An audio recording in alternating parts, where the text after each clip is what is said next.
Welcome to the Devon Corner, where we discuss the world's most practical breed of cattle and the roles they play in different production systems around the globe. Everything from genetics, pedigrees, pasture management.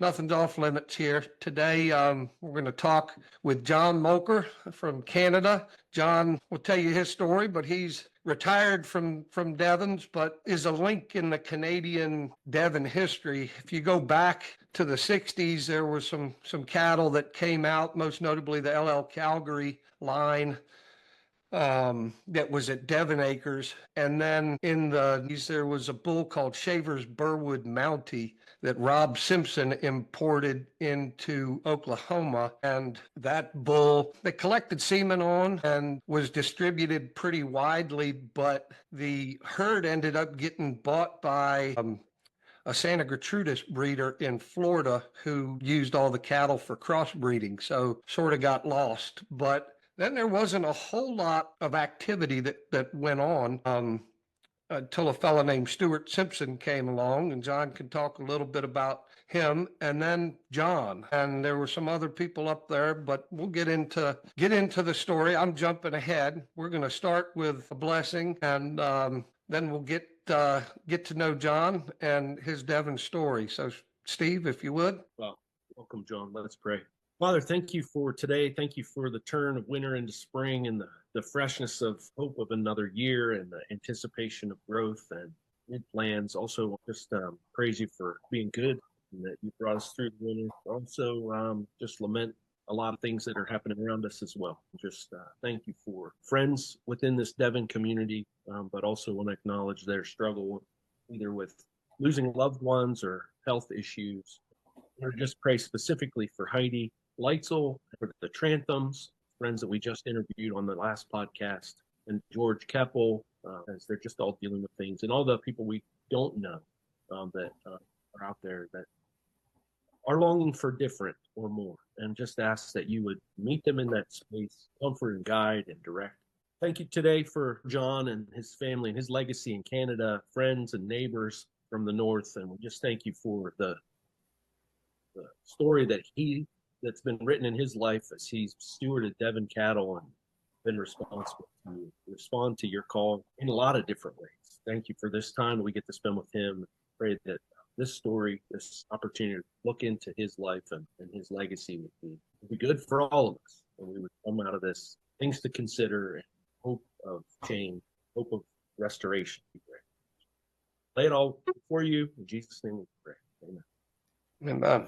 Excuse me 1 second. Well, thank you, Steve, for that. And we'll turn it over here. Our guest today is John Molker, and John's getting a earpiece in here so he can hear a little bit better. And then I'm going to ask John to tell us about, before he gets in, John, before you tell us about your Devon story, give us your history, because you grew up farming and the way you have farmed has probably changed a bunch over the years, but give us the quick version of your childhood to managing your own cattle and eventually finding Devon cattle. Yeah, so I guess my dad and mom immigrated from Holland after the Second World War and bought a little farm here. We're right across Lake Ontario, we're right across from Rochester, Lake Ontario. And they started dairying here, and I'm married to my girl for 42 years now, a little over 42 years, and we have 2 children. Our son passed away in 2007, and our daughter and her husband are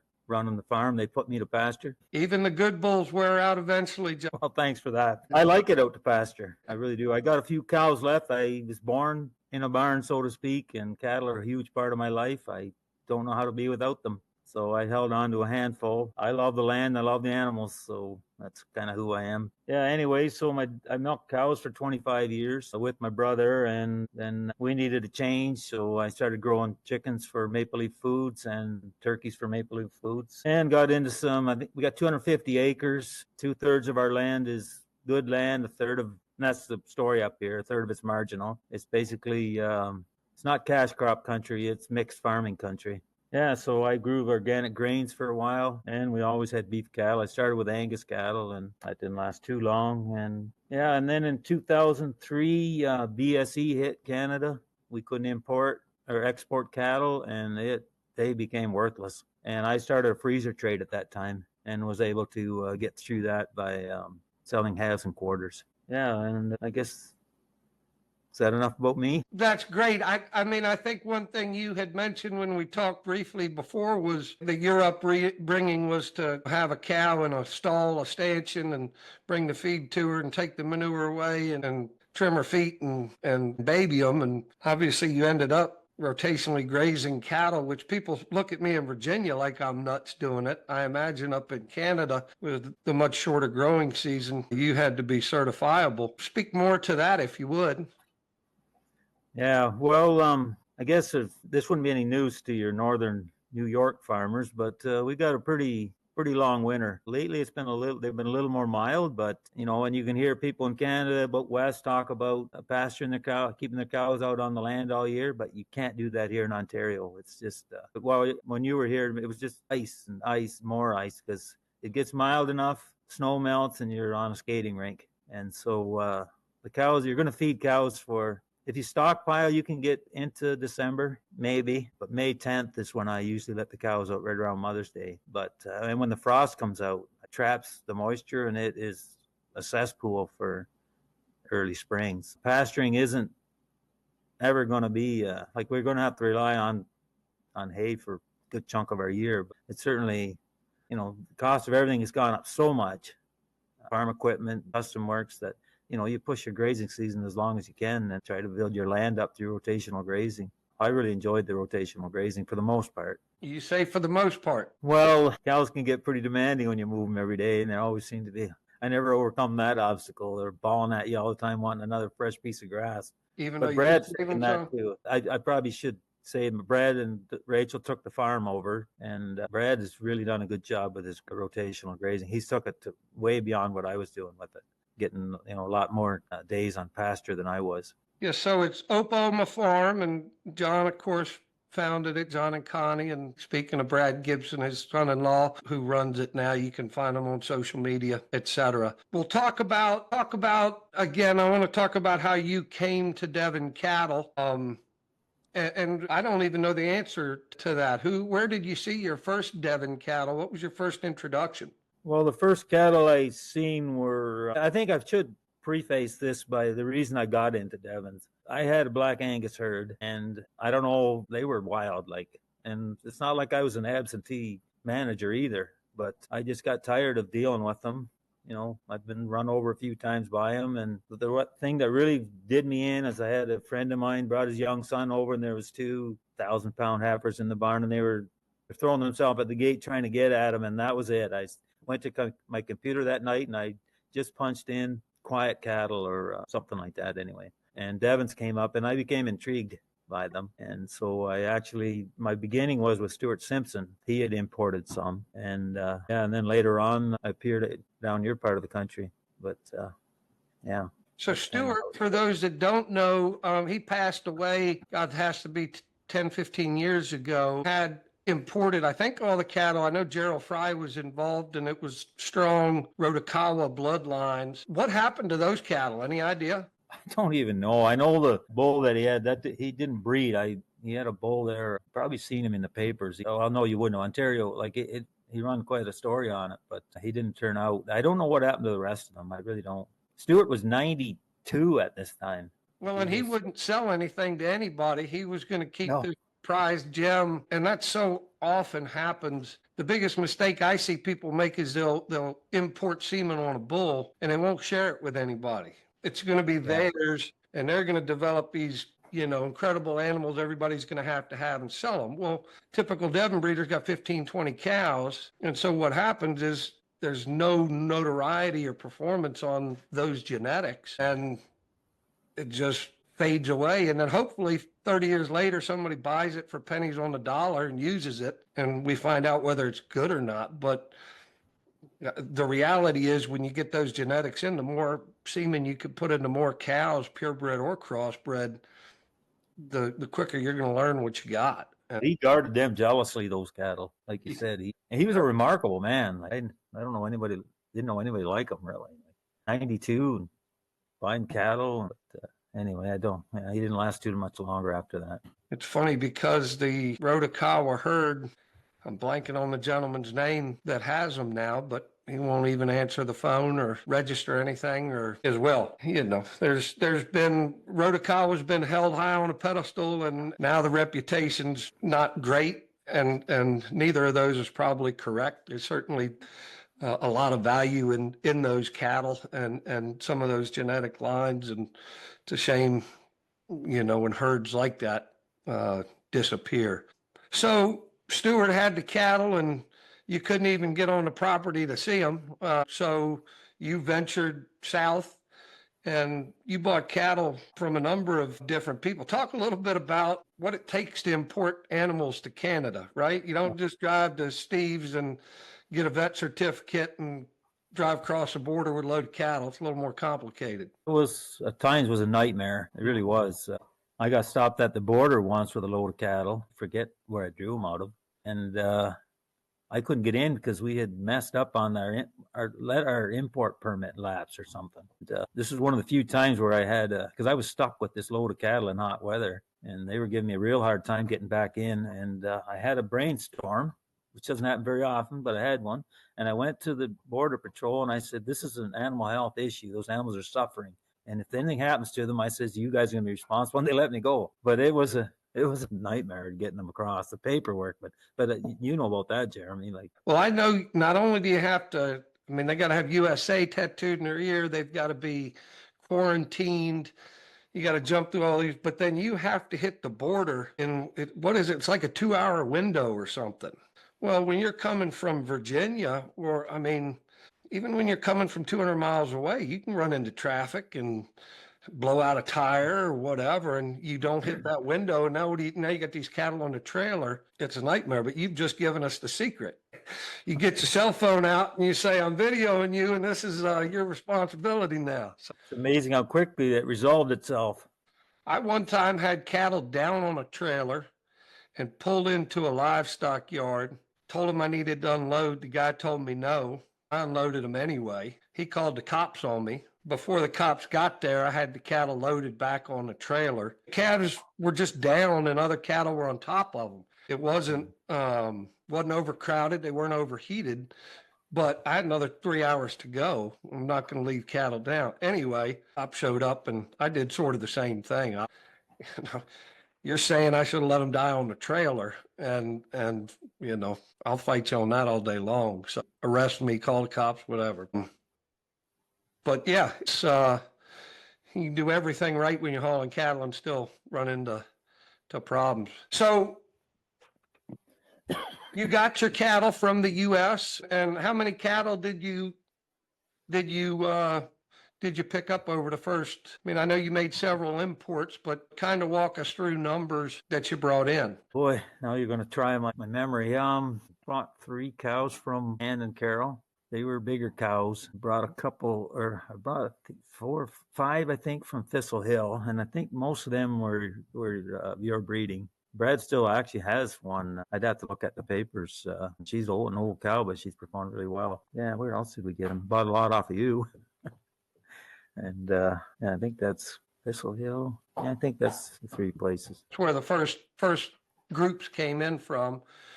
And you were using semen off of what bulls? I think I know some of the Tapaway 635 and well, you tell it. What bulls were you using over them?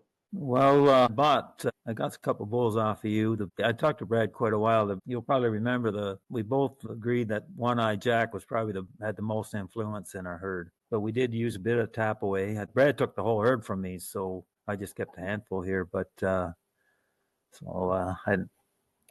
mostly we've gone with King Henry influence. And I think Brad has a bull that's a half Rotakawa that he's using for a terminal to put some size on the carcasses.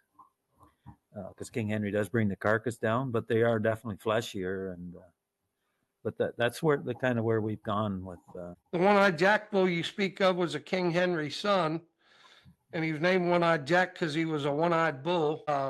Had his eye poked out, but I tried to talk you out of buying that bull because everybody says a one-eyed bull you know, he's going to get bigger. He's going to get dangerous. Of course, King Henry bloodline's pretty daggone docile, but you were very thorough in your evaluation. Talk about that bull and the thought process of bringing a one-eyed bull up to Canada. Not only did you have to buy the bull, but you had to go through all that hassle of importing him too. If we're going to be truthful, both of my parents immigrated from Holland, so we're cheap.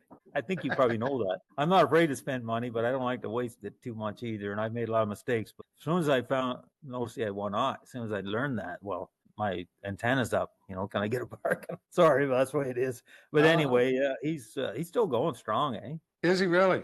Yeah, Brad's had him. A lot of people have rented him, and he's still. I think he's used him a lot this year again. But he's got to be careful. He's getting a lot of King Henry. Like he's going to have to mix it up a little bit. But yeah, he's a great bull. I've kind of headed towards at the end bringing my frame size down, and he fit the bill for that.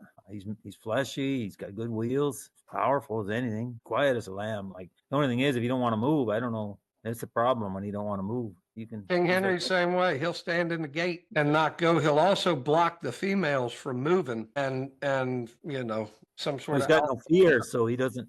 He's not move away from you. Right. Yeah, exactly. But you can argue, I've always said that the most dangerous cattle are the crazy ones. The second most dangerous are the tame ones because they're not scared of you. They rub on you and put you into a tree, right? But we'll try to get a picture of that bull up. Well, that's you know, I'll have to tell a story on John of all the people I've sold cattle to in the last 25 years, which is a lot of people. There was never anybody that was cheaper. No, he's the one said he was cheap. There was never anybody that was more thorough in their cattle evaluation. John would show up.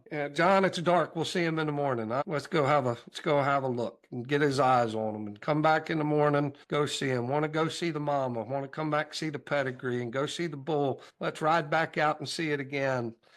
And delay his trip another day and go back and see him a fourth and fifth time, which is honestly, when you're selling cattle, sort of a pain in the neck. I've got the luxury of, I got people calling me up and go, hey, Jeremy, send me a bull. And I have to go, whoa, wait a minute. Let's talk a little bit about the needs of your herd and try to make sure we get you. And you should go see the mother of any bull you're going to use. Absolutely, you should. And you should see as much progeny as you can and production as you can see. And John not only was doing heavy evaluation, but testing my knowledge, asking questions he already knew the answers to, seeing, pushing and working his magic. But talk us through, you had to go, if Steve hired you to buy 10 cows for him and you traveled to somebody's herd, what's your process? Yeah, and your answer can't be that you're from Holland and you're cheap. Well, I'm trying to keep it truthful here, but yeah, I think that like I came from a dairy background, so you want very angular, sharp cattle with huge rumens and udders and wheels are so important. Like you don't have that, you got nothing. So it was a bit of a learning curve to go to beef production. So if I was giving anybody any advice, I think the first thing you got to figure out is what you want to do with them. Like, are you going to be seed stock? Are you going to are you crossbreeding? Adds you quite a bit of, of pounds of carcass weight. I would find somebody I trust first of all. Like if you don't know much, like you got to find somebody you can really trust that knows something about them. Well, that's why he hired you to go get them for him. So I think what you're saying is if you just want beef production, you ought to focus maybe on crossbred, but certainly on bigger, heavier carcassed animals. But Steve wants to build a seed stock herd. He wants to build a herd of purebred Devon females and sell seed stock. So what's different? What's he looking for that's different? Well, like if it's a tough question to answer, really. I don't know where Steve comes from, but I'll just give you an example. When up here in Canada, you get cows out on ice. Big cows don't do good on ice. Like when they go down, you got problems. And I remember quite a few years ago, we got some hills in our property and the bunch of the Devons had got up on this ridge and it was pure ice. I don't know how they got up there. And I thought, how in the world am I going to get them down? And they just slid down on their feet. Like they never fell. They just slid down. I watched it and couldn't believe it. Like thought, okay, I'm going to have to pull one of them over into the yard and get them back up. So it depends on your environment. So yeah, I think that there's so many things but we've talked about this, Jeremy, but balance in cattle is like, don't look for one thing. They got to be balanced. Like, I think if you concentrate on one thing, you're just going to shoot yourself in the foot. Absolutely. But for us, it's a smaller cattle. I don't know what it's like up there, but if you want to buy a bank, you want to go see your bank manager and make some plans. But it's gotten really expensive up here. I mean, we've got hit hard up here, and it's high inputs, not the way I think we need to go right now. So I want a cow that will look after itself. I think the Devons are the older type Devons. I think the best for a 1,000-pound cow that's got good wheels. Try to get consistency in what you're looking for. You want to have good udders on them. I mean, if you're a real heavy feeder, udders are important. So, I mean, it's a very hard question to answer, but you have to evaluate what you want to do, find somebody you trust, and look for really uniform, solid, good wheels, good udders. You want a big rumen and lots of capacity in there too, and that's what we've bred for. What do you think, Steve? Is he hired? Can I ask, maybe close the circle on this, because just to fill in a detail for our listeners, is the one-eyed Jack is a son of King Henry, if I'm right? That yes. wasn't. Okay.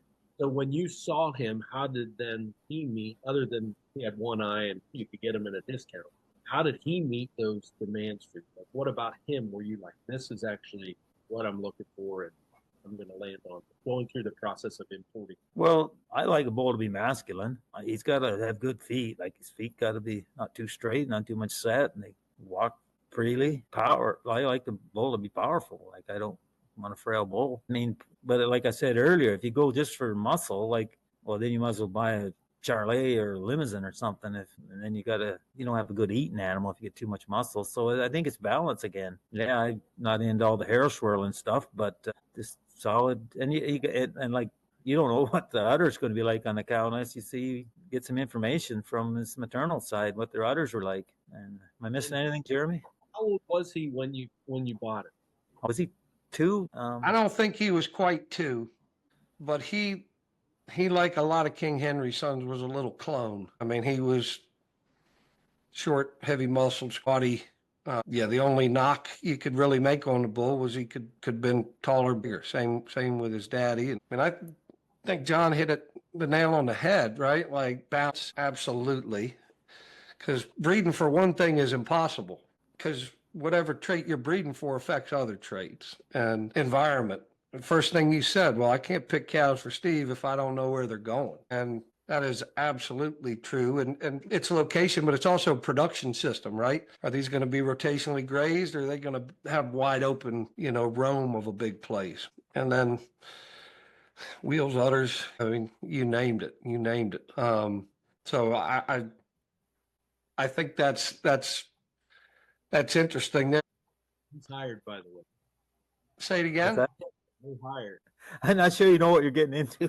Honestly, I don't know if you called Brad. He might sell one eye yet. Honestly, I've had well over 100 people that have come here and spent tens, 20s, 30s, and up thousands of dollars. And if they'd have paid you $5,000 to come with them, it would have helped them. And I'm honest and treat people fairly. Not everybody does that, right?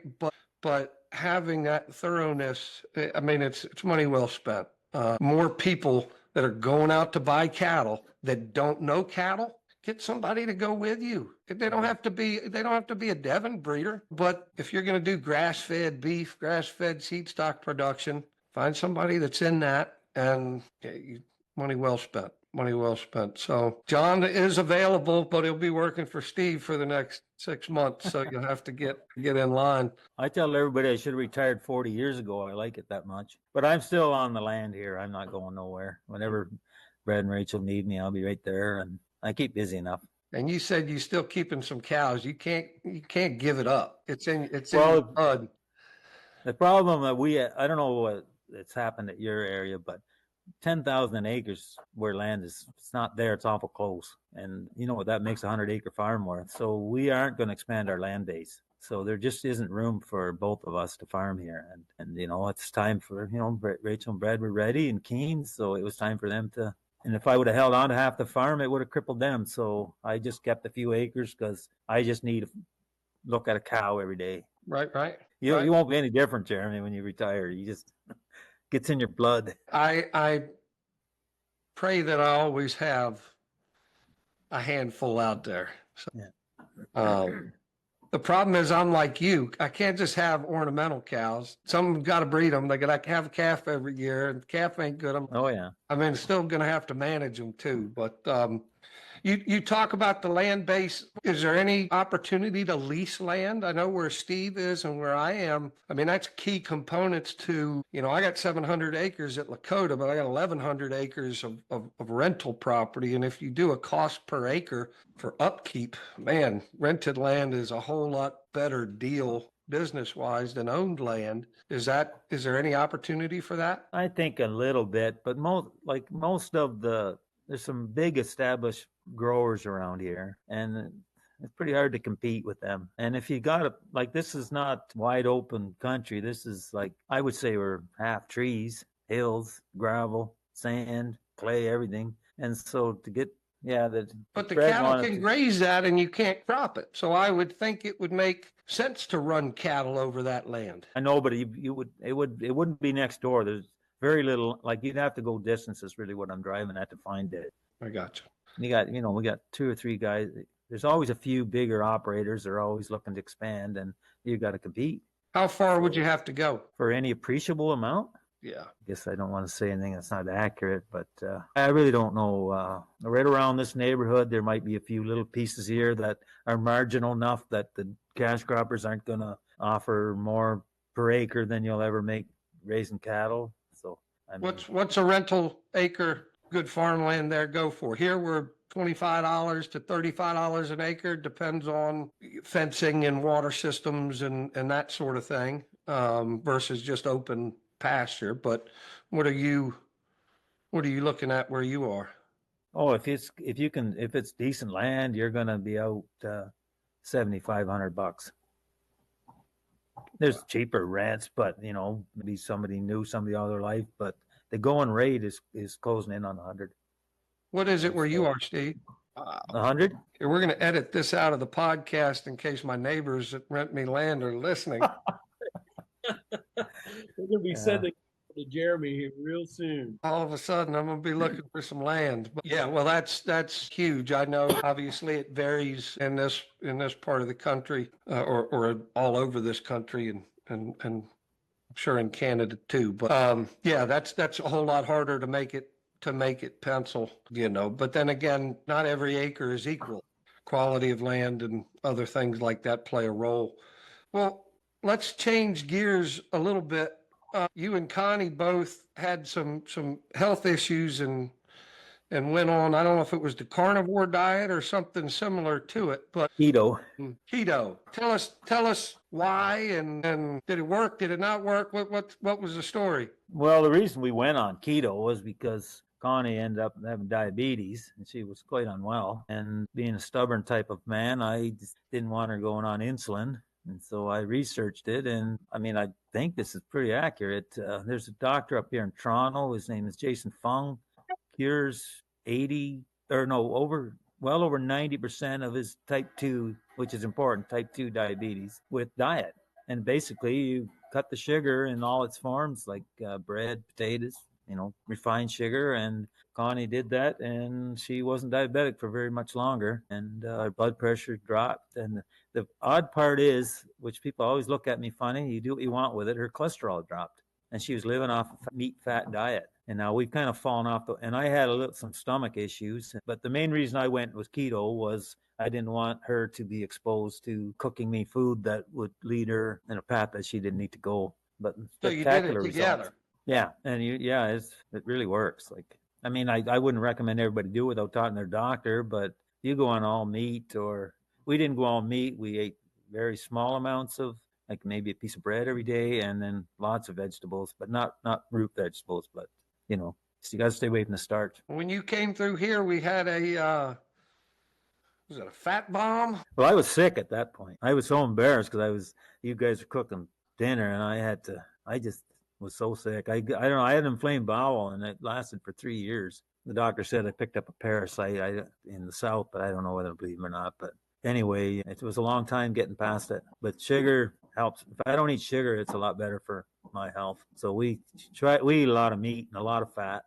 Works for us. Well, I think sugar and refined sugar especially is, people blame all kinds of things for the health problems. And I think sugar's got to be at the top of the list. And there's so much sugar in everything. I mean, it's sinful. And of course, one company makes grape soda and the next company goes, well, we'll make it grapier, add a little more sugar, a little more. And next thing you know, they sell this stuff down here called bug juice, I think it is. It looks like Kool-Aid. Grandkids were drinking this a couple of years ago, and I took a sip, pure sugar. And I went and dumped the whole thing out, except maybe that much, added water to it, gave it back to them, and they didn't even know the difference. And you go, why are we pumping that kind of stuff into ourselves and our kids? But, and obviously, as you say, that's extreme. But, as Steve can tell you, we talk to a lot of people, and there's the most passionate people, there's a health component, to it. And maybe it's not them personally, it's somebody in their family, it's somebody in their community or whatever. But, we started with a prayer, what a blessing it is that we get to help people. And, people come back and tell you how their lives have changed from the diet and from the products that you produce. So, yeah, a lot of meat sales at the store. Rachel and Brad have a store. There are a lot of very health conscious people. They want grass-fed beef. They don't want it full of chemicals. That's a big component. And also, people want the animal welfare aspect of it. Some people want the cattle to be run-free, and so I think they're probably and then there's the local thing too. Those are the three main components, I think. But they just want a quality product with some flavor. Well, Brad and Rachel do a brilliant job on their social media and website of showing those things, right? The cattle in their environment and pushing the local and the sustainable and the regenerative. And I would say back to the rental land. I mean, that's been a game changer for us, is not just seeking acres, but putting out there, we're going to improve your organic matter in your soil. We're going to improve your soil biology, your whole ecosystem. You're going to see insects and animals come back that haven't been there. For most landowners, they might say they care about that, but they don't. They care about a dollar. There's certainly a group out there that for whatever reason, wants to do the right thing on their land. Jumping around, but that brings me to a question. So John Molker, 20 years from now is long gone. What's the legacy you hope that you leave in your agricultural community? What do you hope they say about John and Opoma Farms? Yeah, I guess I'd like to think I did a pretty good job caring for my land and my animals. And truth is important to me. I like to be remembered as being truthful and fair. I'm a Christian. I like the simplicity of that, right? Like he was good to his animals. It's like he was a good dad, right? Like, well, that's what you should be. But being a good dad's a lifelong commitment, right? And if you set the bar pretty high for yourself, it's something hard to live up to. Absolutely. Constant work. So I like that. I'm going to ask John if he's got a question for us, but Steve, I monopolize our side of the conversation as usual, but as you're listening and keying in, what have we gone over too quickly? What am I missing getting from John? Well, first of all, can you guys hear me all right? Yeah, it's better with these earplugs here. I guess one thing I wish we'd have covered right at the drop is, what does Opoma Farm mean? What's the name of your farm? Come to it. Yeah, it means cheap Dutch. Well, you got it half right. No, because my mother and father immigrated from different parts of the Netherlands. Opa is the Dutch version of grandfather, and Oma is the Frisian name for grandmother. And we just combine them because those are dear names for us, because that's what our grandkids call us. So, and Brad and Rachel decided to keep it, so that's where that came from, Opa and Oma.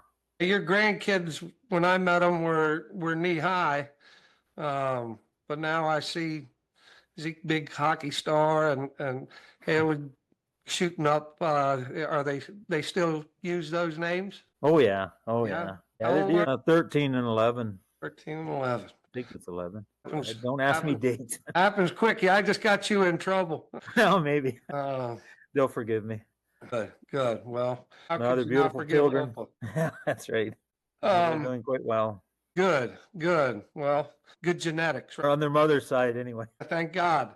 They're lots. They're a lot smarter than I am. Thank God. What do you want to, anything you want to get into, John, while we got some time left here? Question you have for us or something you want to discuss? No, I don't know whether I guess I talked to Brad last night. I didn't know whether I lost the paper, but yeah, the state of Devon's in Canada. Brad's sold quite a bit of seed stock and he's rented a lot of bulls out, but I don't know, is there anybody registering in Canada right now? I think Brad's Not other than you. There are a few other people I know of that have taken Devons into Canada, and some of those were registered. A lot of those were registered, but they haven't followed up with that, which is what it is. I think Opoma Farms is the last man standing. Yeah, I thought Brad said there was somebody out in the prairies that I don't know whether I don't remember his name, but What's his name? Yes, he bought cattle originally from Jenny Carl in Montana. And then I had partnership cattle in Missouri with Bob and Ty Robertson, and tractor trailer load of cattle, some belonging to them, some belonging to me, went up. God, that's been 7 or 8 years ago. And again, they were registered, but, and I've talked to him once or twice and he's ready to do something and get them registered, and then it doesn't happen. So I know he does a lot of crossbreeding and stuff as well, but, apologize, I can't pull his name up, but get Laurel to put it up on the screen for those that are watching. We do our homework after. We'll also get that one-eyed Jack bull up there, and, she'll dig some other good stuff up. Brad's got a G7 boy. You know who that is? 7. I don't know who that is. Is that a bull he bred or a bull that? Well, it's a King Henry's son. I'm trying to think. I talked to him last night and it's gone all out the window right now. Must be an AI calf that you guys produced. Yeah, I can't. I thought I wrote it down, but I didn't. But he's a King Henry's son. I don't know where he got him anymore. Yeah, you'd have to ask Brad, but he's a great bull to look at, that's for sure. And yeah, those are the bulls that are keeping I talked to Brad last night. That's the influence that King Henry's our go-to guy here. Brad's rented a lot of bulls too. So there's a lot of Devons out here. I don't think people are registering. He sold quite a bit of seed stock too. So, well, it's a good conversation for another time. And I'm talking to, Joel and Javier Buenavides in Mexico. They brought in a lot of Devon cattle from Enrique Garcia in Texas, and they're not doing any registration. And, Canada and Mexico have the opportunity to obviously piggyback on what we're doing, but also have the opportunity to start their own registry and, make their own decisions on DNA policy and costs of registrations and things like that. It's a whole nother, as I say, interesting conversation about, as we've talked in this podcast, how many good Devon cows have been lost to crossbreeding or to just not being registered. And, I always say if somebody buys cattle from me and they don't register, at least they're paying me good money for my cattle and allowing me to produce more. So I have a hard time complaining about it. But you always hope, especially the really good cattle, go somewhere and, are used to further the breed. Sometimes it happens, sometimes it doesn't. Well, awesome. Thank you, John, for your time, and Steve as well. Always learn something. And I got to give a shout out to Laurel, my daughter, who does all the YouTube cleanup of this and adds all the pictures and videos and stuff and really makes it nice for those that want to watch. We have spoken to Jamie Hamilton up Vermont's going to be a guest with us. Dale Fryer has Milking Devons up in New York. He's going to get on with us. Have a brand new breeder out of Tennessee or Kentucky, Dallin Hudson, who's bought about 40 head from half a dozen different people in the last couple of months. And, sort of like John, get them tried. It's interesting. Some people either go get started all with one guy and some people, several groups of people. And I think there's pros and cons to both.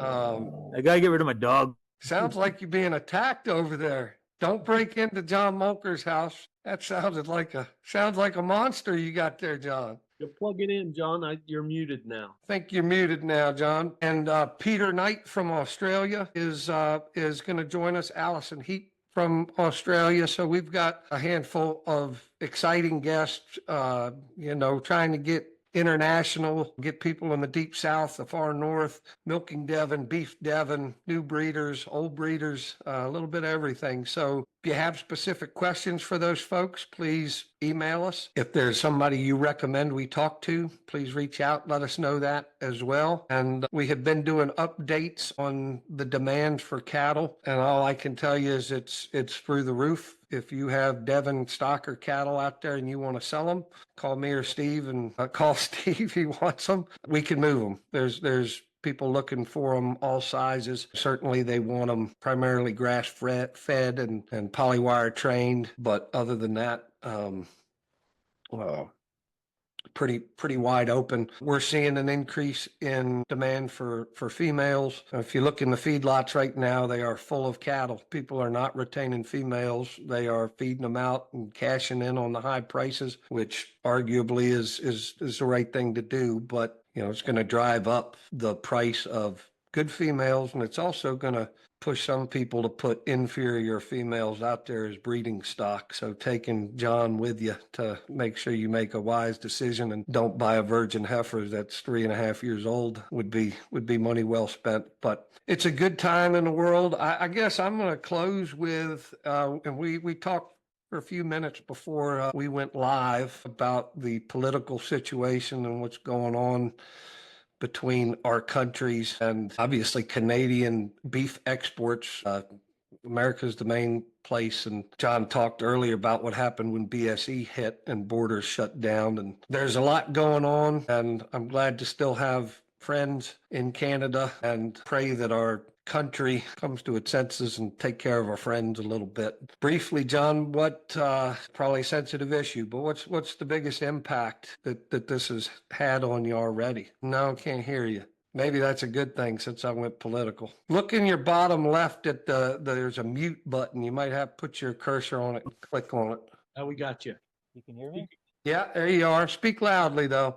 You got quieter. Okay, well, I guess I'm hoping we can turn the temperature down. I think Canadians feel a bit betrayed. You can decide whether to edit that or not. There's a lot of uncertainty. I mean, the story about the mouse that rode on the elephant's back and ran over a bridge, and the mouse said to the elephant, "Boy, we really shook that bridge, didn't we?" Well, it's kind of we're small players, really. So there's uncertainty here.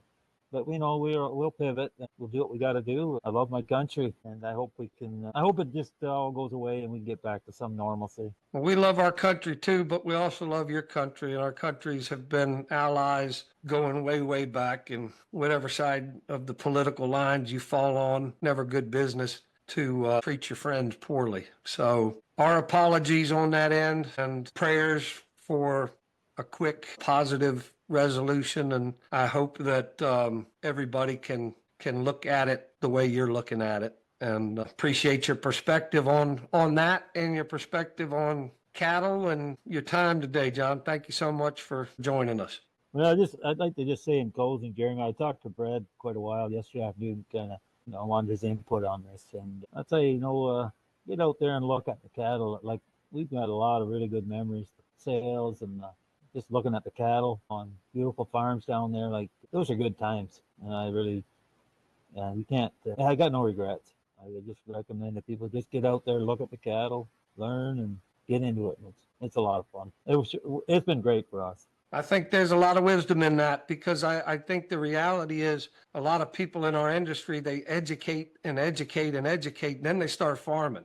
And then you get so consumed in the farm, you stop going to field days and meetings and visiting other people and looking at the cattle. You even can get so busy that you don't look at your own cattle on your own farm. You don't take, you ride by them, they're all standing, but that ain't looking at the cattle. That's not spending time, shut the truck off, get out, walk through them, sit on your bucket. And it's a blessing to work with them. And you're right. Take that time and enjoy them. Thank you, John. Anything, Steve, before we roll out here?